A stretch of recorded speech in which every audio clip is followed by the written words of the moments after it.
Oneonta. This is Caroline Roman. And I'm Rena Abatello. We're reporting from Oneonta Studios. We currently have Erin and Sophia reporting live from the field, performing an experiment using the scientific method. What is a scientific method, you may ask? It's a procedure that guides you through an experiment consisting of observations, questions, hypothesis, prediction, tests, and analyzing data. When making observations, you should take notes and record any information on your topic. When you're forming a question, it should just be something you want to learn. And your hypothesis should be an educated guess based on prior knowledge and observations. Your prediction should be an assumption of how the experiment will play out. And when you're testing your experiment, you should have a control and experimental group. And when you're finally analyzing your data, you should draw a conclusion based on your experiment and knowledge gained. The scientific method has a couple of very important features. The first one is it has to be unprejudiced, it has to be repeatable, and it has to be falsifiable. These are all important for experiments to get the most accurate results possible. Erin and Sophia, what's going on in the Oneonta farms today? Good morning, Oneonta. I'm Erin Schindler. And I'm Sophia Giganti, and we're doing an experiment using the scientific method to test the buoyancy of the newly hatched eggs. We recently had a flood at our farm, and we observed that the eggs didn't float in the water. So then we were thinking, what will make the eggs float? By using the steps in the scientific method, we came up with a hypothesis. The observation is the eggs don't float in normal water. Question: what condition will make them float? Our hypothesis is the density of an egg will be higher than the density of water. Prediction: the egg will float when placed in a higher density solution.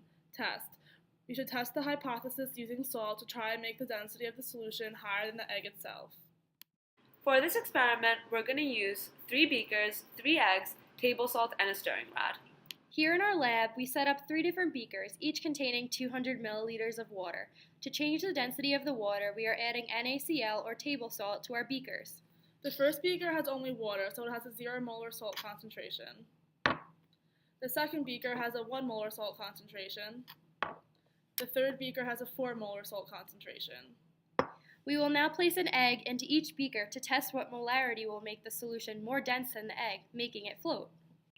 Let's see what happens when we put the egg in the 0 molar solution. The egg does not float. Let's see what happens in the 1 molar solution. Still not quite there. Let's see what happens with the 4 molar solution. And it works! Now we can conclude that the 4 molar solution is denser than the egg, therefore the egg will float. This supports our hypothesis stating that an egg has a higher density than water because the egg did not float in the 0 molar solution. It also supports our prediction that the egg will float in a higher density solution. Now we go to Annie, who is going to explain the importance of a primary source to us when using the scientific method. Back to you, Annie. Hi, Oneonta. I'm Annie, reporting to you from the pit, and I'm here to talk to you about primary sources in the scientific method. What is a primary source, you may ask?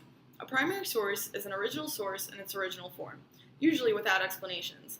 It is first-hand account and uses direct knowledge, unlike a secondary source which evaluates original data. Primary sources have not been altered or distorted in any way. Why are primary sources important to the scientific method, though? Primary sources are snippets of history which allow students to look deeper and seek additional evidence through their research. One of the first steps of the scientific method requires the gathering of research, and primary sources usually incorporate the type of data that is needed to do such research. The sources are critical to the scientific method because they were created using the scientific method. It's crucial for the scientists to be able to look at an original experiment and repeat it step by step and then be able to compare it side by side. In the egg buoyancy experiment, you saw Erin and Sophia's results were as follows. The egg does not fully float in any other solution than the 4 molar solution. They had to come up with materials and methods that they had used to make the experiment work, as seen in any other primary source.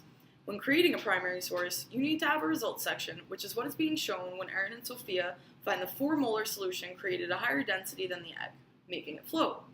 Also, in a primary source, there is an abstract section at the very beginning. With the experiment that was used about egg buoyancy, the abstract would talk about the density of the egg, the density of the water, and how to make the density of the water higher. And now, bringing you to Sophia with a fun fact. Did you know the scientific method is a universal system used by billions of scientists around the world? We have Francisco Redi to thank for this worldwide method created during the 1600s. Thanks for tuning in to Oneonta News this morning.